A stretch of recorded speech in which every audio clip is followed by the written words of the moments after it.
Hello दोस्तों, आपके अपने यूट्यूब चैनल जीएस कॉन्सेप्ट पर आप सभी लोगों का बहुत बहुत स्वागत है। आशा करते हैं कि आप लोग स्वस्थ होंगे, मस्त होंगे और अपने पढ़ाई में व्यस्त होंगे। भारत के भूगोल के अंतर्गत हम लोग पहले चैप्टर को अच्छे से कवर किया। पहले चैप्टर जिसका नाम है भारत का सामान्य परिचय। भारत का सामान्य परिचय जो चैप्टर है उसको हम लोगों ने पिछले 25 से 30 वीडियोज के माध्यम से उसको अच्छे से कवर किया। ये जो वीडियो है 25 से 30 ये छोटे छोटे वीडियो हैं, 10 से 15 से 20 मिनट की वीडियो है। अगर आप नहीं देखे हैं तो आप जाके उस चैप्टर को अच्छे से इन वीडियोज के माध्यम से आप कंप्लीट कर सकते हैं। उसी चैप्टर से संबंधित जो है आज का जो वीडियो है उसी चैप्टर से संबंधित फैक्ट हैं जो बार बार एग्जाम में पूछे जाते हैं। आज हम उन फैक्ट को देखेंगे जो बार बार एग्जाम में पूछे जाते हैं। बाकी जो आपका भारत का सामान्य परिचय है वो चैप्टर आपका कंप्लीट हो चुका है। ये आज जो है भारत का सामान्य परिचय के अंतर्गत ये आपका लास्ट वीडियो है जो क्या नाम है उसी चैप्टर से संबंधित फैक्ट को कवर करेगा। तो हम देखते हैं कि कौन कौन से ऐसे फैक्ट हैं जो बार बार एग्जाम में पूछा जाता है। अगर हम पहले फैक्ट की बात करें तो ये है आपका जनसंख्या के आधार पर भारत का विश्व में कौन सा स्थान है। जनसंख्या या क्षेत्रफल के आधार पर यह पूछेगा कि जो आपका स्थलीय भाग है उसमें भारत का जो स्थलीय क्षेत्रफल है या स्थलीय टोटल भाग है जो उसका जो क्षेत्रफल है उस क्षेत्रफल में भारत के क्षेत्रफल का कितना हिस्सा मौजूद है। तो इस तरह से क्वेश्चन पूछता है। तो यहाँ पे अगर हम देखें जनसंख्या के आधार पर भारत का विश्व में जो स्थान है वो कौन सा है? दूसरा स्थान है। कौन सा स्थान है? दूसरा स्थान है। पहले स्थान पे कौन सा है? कौन सा देश है? देश जो कि एशिया का ही देश है, चीन। दूसरा भारत जो है जनसंख्या के आधार पर विश्व में दूसरे नंबर पे आता है और तीसरे नंबर पे है आपका संयुक्त राज्य अमेरिका जो कि उत्तरी महाद्वीप का देश है। और चौथे की अगर हम बात करें तो चौथा देश है इंडोनेशिया जो कि एशिया के अंतर्गत दक्षिण पूर्व एशिया का देश है। दक्षिण पूर्व एशिया के अंतर्गत आने वाला देश है। इसके बाद आपका पांचवा है पाकिस्तान भी एशिया का ही देश है और ये दक्षिण एशिया के अंतर्गत आता है। छठा अगर हम कहें तो छठा आपका ब्राजील है। ब्राजील आपका दक्षिणी अमेरिका महाद्वीप का देश है। तो इस तरह से जनसंख्या के आधार पर भारत का जो स्थान है विश्व में 7 महाद्वीप है। इन 7 महाद्वीपों पे जितने भी देश है संख्या के आधार पर भारत का दूसरे नंबर पर स्थान है। पहले नंबर पर है चीन और दूसरे नंबर पर भारत। दोनों देश एशिया के ही देश है। ये आपका उत्तरी एशिया में पड़ता है, ये आपका दक्षिणी एशिया में पड़ता है और भारत दक्षिण एशिया का सबसे बड़ा देश है। और दक्षिण एशिया में ही आने वाला पाकिस्तान भी क्या है? एक देश है। इंडोनेशिया दक्षिण पूर्व एशिया में पड़ता है। ब्राजील आपका दक्षिण अमेरिका का देश है और संयुक्त राज्य अमेरिका ये आपका उत्तरी अमेरिका का देश है। तो इस तरह से हम लोगों ने देखा कि जनसंख्या के आधार पर भारत का विश्व में दूसरा स्थान है। अगर हम बात करें कि क्षेत्रफल के आधार पर, एरिया के आधार पर भारत का विश्व में कौन सा स्थान है, तो यहां पे हम देखेंगे पहले नंबर पे कौन है? रूस है। दूसरे नंबर पर कनाडा है। तीसरे नंबर पर संयुक्त राज्य अमेरिका है। चौथे नंबर पर चीन है। पांचवें नंबर पर ब्राजील है। छठे नंबर पर ऑस्ट्रेलिया है। सातवें नंबर पर भारत है। कितने नंबर पर है? क्षेत्रफल के आधार पर विश्व में भारत का कौन सा स्थान है? 7वां स्थान है। कौन सा? 7वां स्थान है। अगर 8वें देश की बात करें तो 8वां आपका अर्जेंटीना है। 9वां आपका कजाकिस्तान है और 10वां आपका अल्जीरिया है। तो ये क्षेत्रफल के आधार पर विश्व में ये 10 देश हैं जिसमें से भारत का जो पूछा गया है हम भारत का सामान्य परिचय का अध्ययन कर रहे हैं तो हम भारत से मतलब रखेंगे, लेकिन हाँ विश्व के कुछ देशों को हम जानेंगे कि उसके पहले कौन से हैं, भारत के ऊपर कौन कौन से देश हैं। तो पहला रूस है, दूसरा कनाडा है, तीसरा संयुक्त राज्य अमेरिका है, चौथा चीन है, पांचवा ब्राजील है, छठा ऑस्ट्रेलिया है, सातवां भारत है, आठवां आपका अर्जेंटीना है, नौवां कजाकिस्तान है, दसवां आपका अल्जीरिया है। दसवां आपका अल्जीरिया है। अब हम देख लेते हैं ये जो देश हैं ये महाद्वीप किस किस महाद्वीप में पड़ते हैं, किस किस महाद्वीप में पड़ते हैं। तो आपका रूस क्या है, रूस आपका एशिया महाद्वीप में पड़ता है।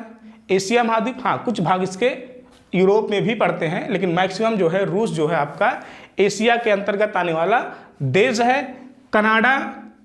कनाडा आपका उत्तरी अमेरिका का देश है। संयुक्त राज्य अमेरिका उत्तरी अमेरिका महाद्वीप का देश है। चीन एशिया महाद्वीप का देश है, चीन एशिया महाद्वीप का देश है। ब्राजील दक्षिण अमेरिका महाद्वीप का देश है। ऑस्ट्रेलिया अपने आप में एक महाद्वीप है। इसके बाद आपका सातवां भारत जो कि एशिया का ही एक देश है, एशिया के दक्षिण एशिया के अंतर्गत आने वाला सबसे बड़ा देश है। फिर अर्जेंटीना भी आपका दक्षिण अमेरिका महाद्वीप का देश है।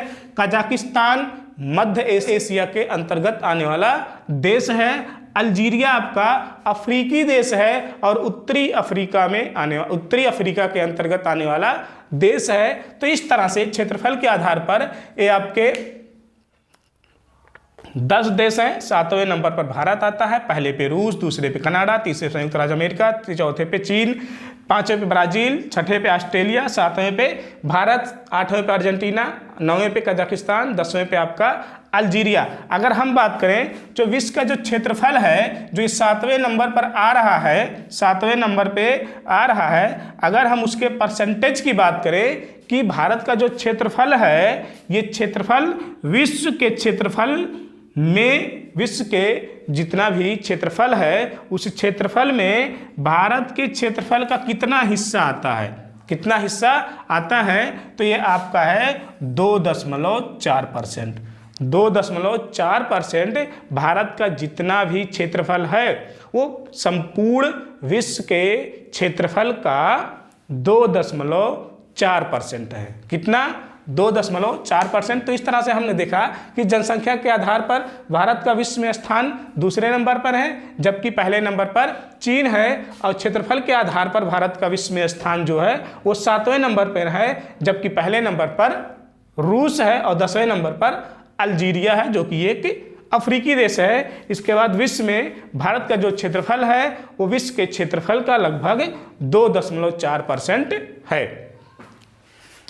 अगला फैक्ट है, अगले तथ्य की अगर हम बात करें, जो अगला फैक्ट है वो है भारत की जो जनसंख्या है, भारत की जो जनसंख्या है वो विश्व की जनसंख्या का कितना परसेंट है, कितना परसेंट है, यानी कि विश्व के जनसंख्या का कितना परसेंट भारत में निवास करता है। अगर हम कहें भारत की जो विश्व की संपूर्ण जनसंख्या 100% है तो उस 100% का कितने परसेंट जो है भारत में निवास करती है, यानी कि भारत की जितनी जनसंख्या है विश्व के जनसंख्या का कितने परसेंट है, तो ये आपका है 17.5%, 17.5%। और हमको पता है कि भारत की जो जनसंख्या है वो विश्व में दूसरे नंबर पर, पहले नंबर पर आपका चाइना है और दूसरे नंबर पर आपका भारत है। 17.5% जो है संपूर्ण विश्व यानी कि विश्व के संपूर्ण जनसंख्या का 17.5% पाया जाता है। और अगला क्वेश्चन है हमारा जो आपका पूर्वी एवं पश्चिमी छोर के बीच भारत का जो समय अंतराल है उसको पूछ रहा है कि जो पूर्वी छोर है और जो आपका पश्चिमी छोर है उस पूर्वी और पश्चिमी छोर के बीच में जो समय अंतराल है वो कितना है, 2 घंटे। वो कितना है, 2 घंटे। हम लोगों ने जो है भारत के सामान्य परिचय के अंतर्गत इस टॉपिक को हम लोगों ने अच्छे से कवर किया था। जो टॉपिक का नाम था मानक समय। ये 2 घंटे का अंतर किस वजह से आता है, कैसे आता है, ये सब हम लोग उस वीडियो में हम लोगों ने अच्छे से कवर किया है। अगर आप नहीं देखे हैं भारत का जो मानक समय है, अगर आप उस वीडियो को नहीं देखे हैं तो आप वहाँ आप जो है वीडियो को जाके देख सकते हैं और अच्छे से समझ सकते हैं कि ये 2 घंटे का अंतर क्यों आता है। पूर्व यानी कि अरुणाचल प्रदेश और गुजरात के बीच जो है ये 2 घंटे का अंतर क्यों आता है, ये सब हम लोग पिछले वीडियो में लोगों ने अध्ययन किया। ये जो है आपका 2 घंटे का अंतर क्यों आता है, क्योंकि हमें पता है जो भारत का देशांतरीय विस्तार है, भारत का देशांतरीय विस्तार है वो लगभग 30 देशांतर के बीच में आता है। और हमें ये भी पता है कि एक देशांतर मतलब एक देशांतर से दूसरे देशांतर तक पृथ्वी को घूमने में कितना लगता है, 4 मिनट। वो 4 मिनट लगता है तो हम 30 से अगर गुणा करेंगे 4 को तो 120 मिनट आएगा, और 120 मिनट बराबर कितना होगा, 2 घंटे का। तो इस वजह से क्या होता है, जो पूर्वी और जो पश्चिमी छोर है उसके बीच में 2 घंटे का अंतर पाया जाता है, 2 घंटे का अंतर पाया जाता है। और अगला क्वेश्चन हमारा, भारत का जो औसत समुद्र तल है, भारत का जो औसत समुद्र तल है उसका मापन कहाँ से किया जाता है, मापन उसका चेन्नई से किया जाता है, चेन्नई से। अब हमारा जो अगला क्वेश्चन है, अगला क्वेश्चन ये है कि भारत के वो कौन कौन से ऐसे क्षेत्र हैं, भारत के कौन कौन से ऐसे क्षेत्र हैं जो स्वतंत्रता के बाद भारत में सम्मिलित किए गए। यानी कि स्वतंत्रता जो है हमारे भारत को 15 अगस्त 1947 को मिलती है, लेकिन कुछ क्षेत्र ऐसे हैं जो भारत में स्वतंत्रता के बाद जो है शामिल किया जाता है। तो हम उस क्षेत्र का नाम देखेंगे, हम उस क्षेत्र का नाम देखेंगे और देखेंगे उस क्षेत्र पर किस विदेशी शक्ति का शासन था, वहाँ पर किस विदेशी शक्ति का शासन था। तो यानी कि आपका जो है जो फैक्ट है वो है विदेशी शासन के अधीन क्षेत्र जो स्वतंत्रता पश्चात भारत में सम्मिलित किए गए, जो भारत में सम्मिलित किए गए। तो पहला जो है आपका है, 2 देशों का नाम यहाँ हम देखेंगे, यहाँ पे हम 2 देशों का नाम देखेंगे। एक है आपका पुर्तगाल और दूसरा है फ्रांस। तो हम ये भी देखेंगे कि फ्रांस के अधीन कौन कौन से क्षेत्र थे जो भारत में स्वतंत्रता के बाद जो है सम्मिलित किए गए, या पुर्तगाल के अधीन कौन कौन से क्षेत्र थे जो भारत में स्वतंत्रता के बाद सम्मिलित किए गए। तो अगर हम देखें पुर्तगाल के अंतर्गत, पुर्तगाल क्या है, एक आपका यूरोपीय देश है, यूरोप के अंतर्गत ये क्या है, एक देश है। तो इसके अंतर्गत दादरा एवं नगर हवेली, दमन द्वीप और गोवा, ये ऐसे 3 क्षेत्र थे, ये ऐसे 3 क्षेत्र थे जो पुर्तगाल के अधीन थे, जो पुर्तगाल के अधीन थे।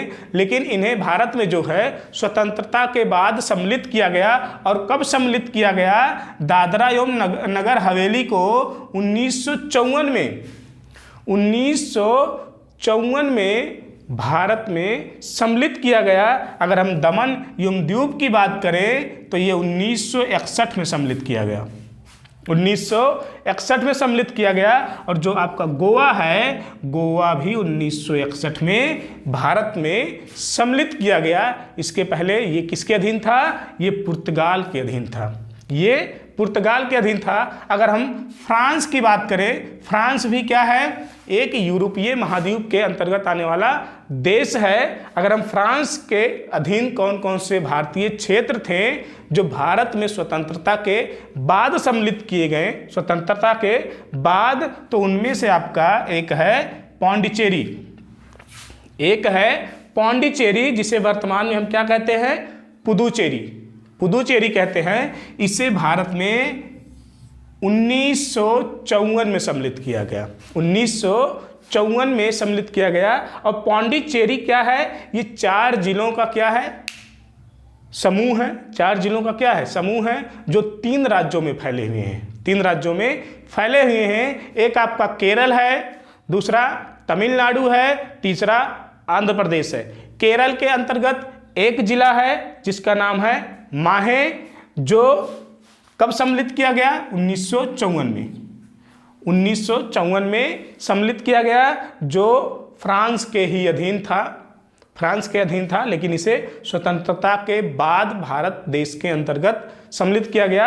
और दूसरा है आपका यनम, दूसरा जिला है आपका यनम, जो कहाँ पड़ता है, आंध्र प्रदेश में, और ये भी कब सम्मिलित किया गया, 1954 में, 1954 में। और तीसरा है, अगर हम तीसरे जिले की बात करें, कराईकल, कराईकल ये कहाँ पड़ता है, तमिलनाडु में, इसको भी सम्मिलित किया गया 1954 में ही। तो इस तरह से जो आपका पौंडीचेरी सम्मिलित किया जाता है, इन तीनों को, इन तीनों जिलों को एक साथ सम्मिलित किया जाता है, कब, 1954 में ही, जिसे वर्तमान में हम पुदुचेरी कहते हैं। लेकिन फ्रांस के अधीन एक क्षेत्र और था, एक क्षेत्र और था जो स्वतंत्रता के पहले ही सम्मिलित कर लिया गया था, जो स्वतंत्रता के पहले ही सम्मिलित कर लिया गया था। और ये सम्मिलित कब किया गया था, 1946 में, 1946 में, यानी कि भारत जो है आज़ाद होता है 15 अगस्त 1947 को, लेकिन ये कब सम्मिलित कर लिया जाता है, 1946 में। और ये कौन सा शहर था, चंद्रनगर।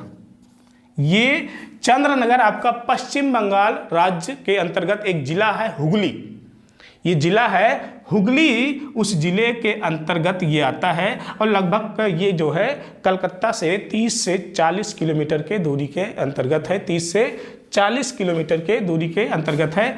तो ये इस तरह से चंद्रनगर आपका कहाँ है, ये पश्चिम बंगाल में है, वेस्ट बंगाल में, और वेस्ट बंगाल के अंतर्गत एक जिला है हुगली, हुगली जिले के अंतर्गत ये पड़ता है चंद्रनगर, जो फ्रांस के अधीन था, लेकिन स्वतंत्रता के पहले ही सम्मिलित कर लिया गया था। लेकिन पौंडीचेरी फ्रांस के ही अधीन था, लेकिन ये स्वतंत्रता के बाद 1954 में सम्मिलित किया गया, 1954 में, जबकि चंद्रनगर को 1946 में। और जो आपका पुर्तगाल था, पुर्तगाल के अंतर्गत दादरा एवं नगर हवेली को 1954 में भारत में सम्मिलित किया गया स्वतंत्रता के बाद। दमन एवं दीव को 1961 में और गोवा को 1961 में। तो इस तरह से जो विदेशी शासक थे, जिनमें से आपका पुर्तगाल है, दूसरा आपका फ्रांस है, इन देशों के अंतर्गत, इन शक्तियों के अंतर्गत जो क्षेत्र थे, जो भारतीय क्षेत्र थे,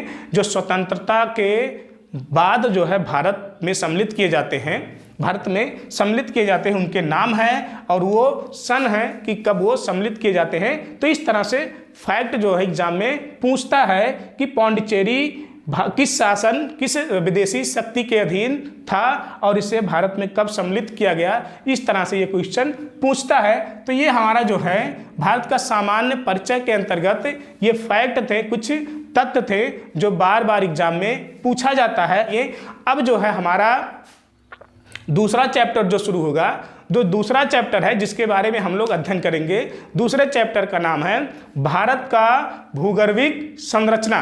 भारत का भूगर्भिक संरचना। पहले तो हम लोग उसके सिलेबस को देखेंगे, उसमें कौन कौन से टॉपिक हैं और मतलब कौन कौन से टॉपिक हैं जो एग्जाम में पूछे जाते हैं, टॉपिकों का नाम देखेंगे और इसके बाद हम लोग उस टॉपिक को एक एक टॉपिक का अध्ययन जो है अच्छे से करेंगे।